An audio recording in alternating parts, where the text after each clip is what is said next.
वाद्यांच्या बाबतीमध्ये तोच आहे. म्हणजे माणसांची वाद्य जी ठरतात ती त्याच्या लढण्यावर आणि त्याच्या कष्टावर ठरतात. म्हणजे जगणंच अवघड असतं, त्याचं वाद्य अत्यंत कडक असतं.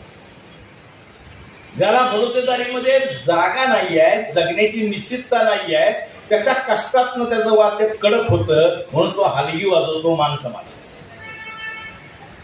त्याच्यानंतर निदान येस्करकी आहे, निदान काही ना काही काम आहे, अशा महासमाजाचं वाद्य आहे ढोलकी. आणि दीर्घ लांब पर्यंत आवाज गेला पाहिजे आणि मला त्या तालामध्ये नाचायचं आहे. माझं अंग संपूर्ण थरथरलं पाहिजे, मी माझे कष्ट विसरले पाहिजे. त्या धनगराचं वाद्य आहे ढोल. आणि दुसरं आहे काय का, हे सगळं पुन्हा एकदा मानसशास्त्रीय सांस्कृतिक भाषेत कोण सांगणार? ज्यांच्याकडे काय आहे त्यांच्यातल्याच लोकांनी सांगावं लागेल. जगात सर्वात प्रसिद्ध, सर्वात प्रिय लोकांना काय असतं तर प्रेमकथा असते. म्हणून रोमिओ आणि जुलिएट जशी असते, लैला मजनू जशी असते, तशी शंकर आणि पार्वतीची प्रेमकथा आठवण म्हणून आमच्या लग्नात असते. त्याला गुगुळ म्हणतात. म्हणजे सतीला दक्षाच्या यज्ञामध्ये आत्महत्या करावी लागली. तिला तो तिचा पोरगा वीरभद्र जो शंकराने निर्माण केला तो न्यायला येतो आणि ती भाजलेली आहे म्हणून तिच्या हातामध्ये हळदीचं फडकं द्यायचं, वर सावलीसाठी चांदवा धरायचा आणि समोर दक्षाच्या यज्ञाचं प्रतीक म्हणून भगाड्यामध्ये जाळ पेटवायचा आणि झेंडे लावायचे.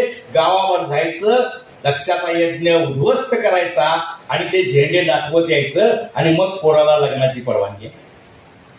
निदान गुगुळ माहित तरी आहे. वंगडाचा अर्थ कुठं कोणाला माहित आहे? वंगड आहे आमच्याकडं, जकार पण आहे आमच्याकडं. जकाराबद्दल कोणी लिहिलेलं नाही, वंगडाबद्दल कोणी लिहिलेलं नाही, गुगुळाबद्दल कोणी लिहिलेलं नाही. हे सगळं नष्ट होणं म्हणजे माझी ताकद, माझी हत्यार आहे. माझी संस्कृती, माझ्या कथा, माझी गाणी. एका कवीनं म्हटलं ना, आत्महत्या का पर्याय है कविता लिखना. आत्महत्या इतकी वाईट परिस्थिती जरी आली तर गाणं तुम्हाला वाचवत असतं. धनगरांना टिकवून ठेवले त्यांच्या गाण्याने, धनगराला टिकवून ठेवले त्यांच्या नाचण्यात, त्यांच्या ढोलानं, त्यांच्या कैताळानं, त्यांच्या महालिक रायानं. महालिक रायाचा संबंध जो जोगण्यांच्या बरोबर आहे त्या संबंधानं. कितीतरी कथा